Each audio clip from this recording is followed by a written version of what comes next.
The Fatal Frame 5 remaster is out in just a few weeks, so before then, I thought this week we'd take a look at how the game relates to previous games in the series. Do you have to play them beforehand? What ties do these earlier games have to this one in particular? Well, let's find out. First things first, you absolutely do not have to have played any of the earlier games to understand Fatal Frame 5. If you're a series fan, then you know that each game is a standalone story that may or may not have ties to previous games, but you don't have to have played any of them to follow what's happening in Fatal Frame 5. Once again, it's a standalone story that functions perfectly fine all by itself.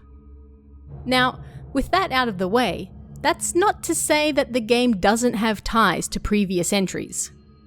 Much like the third game, which was a completely standalone story that worked by itself, but also had ties to the first two games, you can find throwbacks to earlier games that have woven themselves into Fatal Frame 5's plot.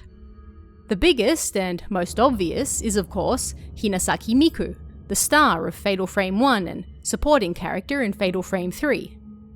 If you were to pick an overall protagonist for the entire series, then Miku is easily it, and she appears once again in 5 as well.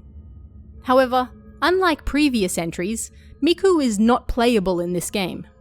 She plays a large part in the plot, but this time around she's a side player, not a main playable character. So, do you need to know the events of Fatal Frame 1 and 3 to understand her role in 5? Well, kind of.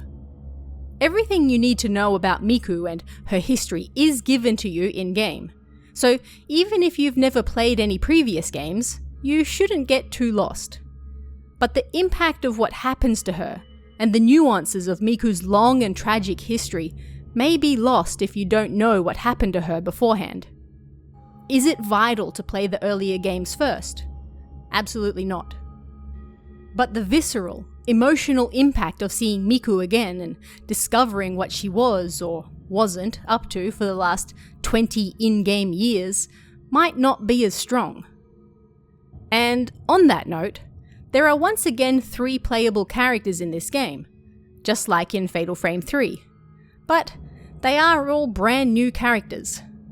Yuri, arguably the game's most important character, is a brand new creation with no ties to previous games whatsoever. Then there's Hinasaki Miyu, who is, of course, Miku's daughter. Miyu joins the game looking for her mother, but she's also a brand new character we've never seen before. The last time we saw Miku in the Fatal Frame universe, she most definitely didn't have a child, so this development is new for both old fans and newcomers alike. No need to be confused about this sudden child, as that's literally the entire point of her story that's explored throughout the game. Finally, there's Ren, the game's obligatory tie to Dr. Asshole. Again, Ren is a brand new character, and like Yu from Fatal Frame 3, and Misaki from Fatal Frame 4, he's distantly related to the Great Doctor and the creator of the Camera Obscura, this time through a branch family, hence the different last name. That's really all you need to know about him before going in. So that's the 3 main characters, but there is actually one more who also has a distant tie to previous games. It's literally never mentioned in-game, and plays 0 relevance to the plot, but it's an interesting tidbit to know for a bit of universe and lore building. Kurosawa Hisoka, the owner of the antique store where Yuri lives and works, is also a relative of Kurosawa Rei from Fatal Frame 3. How they are related has never been stated, but Shibata revealed that yes, they are family. Whether they're cousins or aunt and niece or something closer remains to be seen, but it's interesting to note because Hisoka is said to be the descendant of an escaped shrine maiden from the Mount Hikami disaster all those years ago. This is what gives her her powers, and if so, that means that Rei is also descended from that same shrine maiden.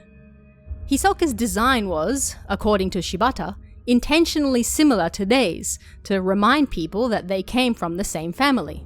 And, in his own words, Day was able to see into Deika's emotions at the end of Fatal Frame 3.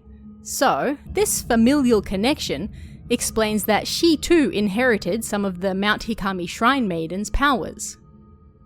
And, on that note, just because they share the same last name, this doesn't mean that Day and Hisoka are related to the Kurosawa family from Fatal Frame 2. They are, confusingly, the ancestors of the Hinasakis, and simply share the same last name because Shibata likes the idea of black swamps, the literal translation of Kurosawa, being the entrance to hell. Both families took important roles in controlling the gateways to hell in their various areas, and hence were given the Kurosawa last name. They are not, however, related. Ultimately, you can play Fatal Frame 5 quite easily without ever having touched any of the previous games.